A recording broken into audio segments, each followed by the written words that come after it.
For many years, London's famous underground system has been the fascination and indeed envy of the world. Having survived through a turbulent and often grisly past, including the infamous tragedy during World War II, which saw 173 civilians stampeded to death, the disruption of plague pits and burial grounds, and of course, the ever-present horror of suicides. If the station could speak, the tales it could recount would be sure to strike fear into the hardest of men. Anybody who has ever been present in the underground after closing time will tell you what a cold, creepy, dark place it can be. The intimidating, unnerving sight of over 400 escalators in motion with nobody using them conjures up what the end of civilization might look like. Confronted with such uninviting surroundings, it's only natural that one's mind may stray, perhaps experience tricks of the eye. But what happens when the thing you see is so vivid that it can't just simply be explained away? What if others witness it too? Covent Garden Station is reputed to be among one of the most haunted stations of the underground. The first documented report of a ghostly sighting was back in the 1950s, when people complained of being exposed to the unsettling soul believed to be that of William Terrace. Terrace was an actor who, back in 1897, was fatally stabbed on the platform, resulting in a bloody and undignified end. Chillingly, Terrace's lost spirit does not seem to acknowledge his own death. Some have presented the view that where he was killed in such a swift, brutal way, it was all too brisk for him to register, and so, as a result, he continues to go about his business just as he did in life. Numerous individuals have told of witnessing Terrace, each account more frightening than the last, all with stark similarities. Frequently seen pacing the platform wearing a smart hat, gloves and frock coat, Terrace is described as being a tall, handsome man with a prominent nose, chiselled jaw and immaculately styled dark hair. One station employee experienced an extraordinary encounter involving Terrace when, on finishing his shift for another day, he noted a tall, distinguished-looking gentleman heading up the emergency stairs. The employee hastily called up to his colleague situated in the ticket office and asked him to show the passenger out of the station. Dutifully, the ticket officer patiently waited, but nobody ever materialised. Hundreds of similar accounts have flooded in relating to the apparition of the ghostly actor. One woman spoke of spotting an exceptionally handsome man stood waiting on the platform. She told of how unusual he looked, extremely debonair, the like of which rarely seen these days. The woman felt entirely compelled to approach him and strike up a conversation. On walking up to the mysterious man, the source was left in a state of shock as he turned to her, looking straight at her, and disappeared in front of her eyes. Terrified, the woman began questioning her sanity, but was comforted a short time later by a station employee who advised her she had just come face to face with the ghostly William Terrace. William Terrace is a prolific spectre in Covent Garden Station. It was one afternoon when two station employees were retreating to the staff restroom to enjoy their break, when they disturbed a smartly dressed man sat in the room. Not recognising him as a colleague, the two presumed he was either top brass management or a passenger who had lost his way and wound up in the staff room. The employees walked towards him to inquire what his business was there. When he stood up, looked puzzled at the two bemused employees, and casually walked across the room without uttering a single word, taking tall, determined strides. He simply walked through the wall at the other side of the room. The two staff members were petrified.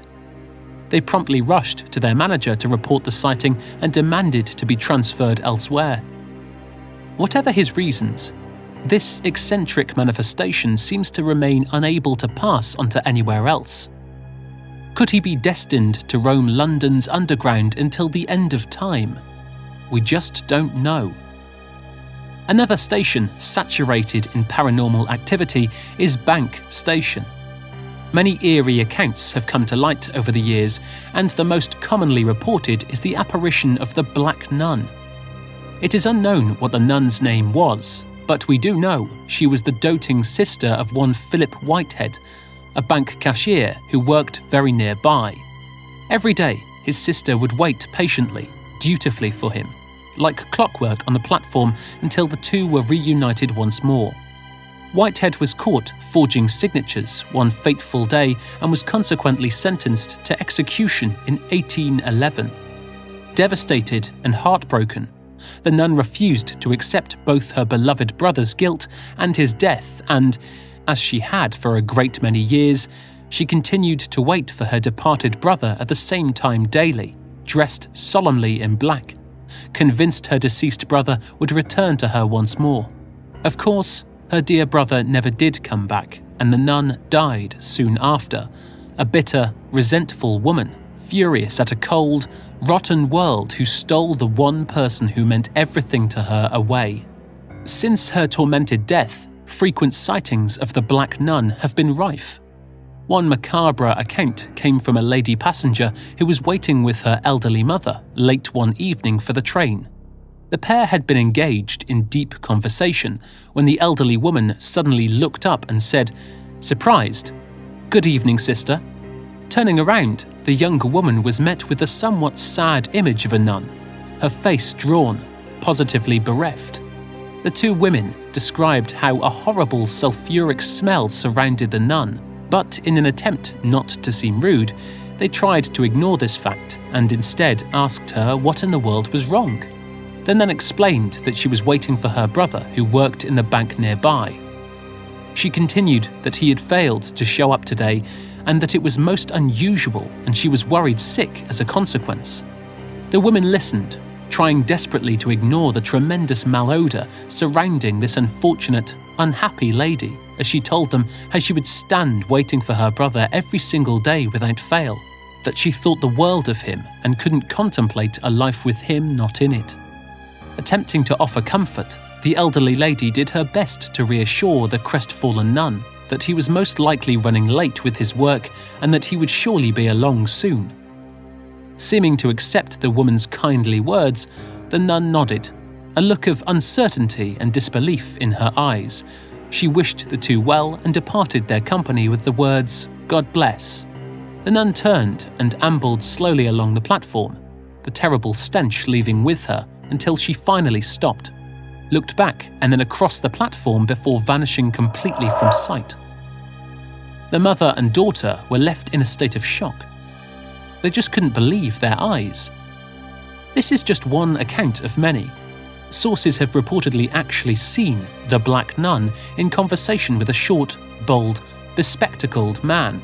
They are often described as walking along arm in arm before suddenly disappearing in front of confused, unsuspecting witnesses. Despite these sightings of the nun and her brother together, many are convinced this is a manifestation of the past, of how the pair were before their passing, as the greater volume of sightings refer to a sad, lonely woman mourning the absence of the brother she clearly adored. 2 years ago, a young doctor submitted a truly frightening experience that he encountered whilst awaiting his train. As the train pulled in, he became acutely aware of a terrible, overpowering sense of sadness, of an impossibly wrenching loss. The GP explained how the most repulsive, rank odour emanated all around him. It was the unmistakable stench of death and decay, and as a doctor, he recognised this putrid smell instantaneously. Alarmed, he began fidgeting uncontrollably, looking around the area for the source of this pungent stink. The doctor happened to glance up at a reflection in the train window when he noticed the clear image of a nun stood behind him, looking directly at him, the most aggrieved expression etched over her face. He turned sharply around to find nobody there. Understandably shaken, the doctor hurried onto the waiting train and left. The tube can be a remarkably unsettling, intimidating place to be at the best of times. Its unnatural location just enhances the general sense of gross absurdity that can only heighten an already peculiar experience. Said to haunt the ever-popular Farringdon station, is the horrendous screaming spectre, believed to be the tormented, vengeful soul of Anne Naylor, a 13-year-old apprentice milliner, whom, in 1758, was brutally murdered by her employer and callously ditched at the exact spot where Farringdon now stands. It's hardly surprising that Anne's spirit seeks comfort and justice. As a poor orphan, she was adopted by the very person who would snatch her young, promising life away from her. Sarah Metyard was Anne's malevolent adopted mother. A hatmaker by trade, she grew insanely jealous of a teenage, beautiful, bubbly Anne, and this intense passion led to Sarah violently murdering Anne and attempting to dispose of her tiny frame by stuffing it unceremoniously down the sewer. Caught and sentenced to death in 1768, Sarah Metyard has herself often been seen, reportedly dragging something draped in a sheet along the platform at night or the very early hours of the morning. Many have reported being subjected to the most blood-curdling screams, believed to be that of tragic Anne's. The screams are described as painful to hear, like sharp nails scraping down a chalkboard, and witnesses have said they can hear the ringing in their ears for hours after. Anne seems intent on reminding the living of her dreadfully unhappy life. There is one sinister encounter that indicates this more than most. Back in the late 1990s, a young mum was awaiting the train with her 3 young children. The youngest was sound asleep in her pushchair, and the 2 older children were growing tired, bored and irritable as children are prone. Out of nowhere, the youngest child reacted to being pushed aggressively and began howling in tears. Horrified, the mother, believing her older children to be responsible, scolded them and slapped their legs as punishment. The 2 children protested their absolute innocence and chillingly described seeing a young girl with light brown hair and blue dress push their baby sister in the arm, then raise her finger to her lips in a shushing, silencing gesture. The mother watched as her 2 children's faces turned a queasy green as they described what they had just seen in mirror-identical accounts. Moments later, the young family were subjected to the most painful, desperate, shrill scream which tore down the platform towards them. With that, the terrified mother grabbed her children and fled the tube in blind panic. Another nightmare-inducing sighting of Anne was provided by an elderly couple who had been in London visiting their daughter for the day. As they strolled along the platform, they described a young girl coming hurriedly toward them along the platform. The child was deathly pale and looked immensely fearful. The elderly couple stopped her as she stormed past to ask if she was okay and if they could be of any assistance to her. The couple looked at the girl, who seemed agitated, angry even, to the point of raging. She stared hatefully, accusingly at their perplexed faces, and at that point, the girl's eyes widened as blood tears came cascading down her cheeks. Upset and disturbed, the couple instinctively knew to step back away from this child. They knew something was horribly wrong. Without warning, the child let out the most awful scream. The poor couple were absolutely stunned, covering their ears with their hands in a bid to muffle the unholy audio. They tried to speak to her, to plead with her to cease, but they couldn't even faintly hear themselves over her heart-stopping wailing. After what seemed like an eternity, the girl stopped, glared at the couple again, and proceeded to casually walk through them as though they weren't even there.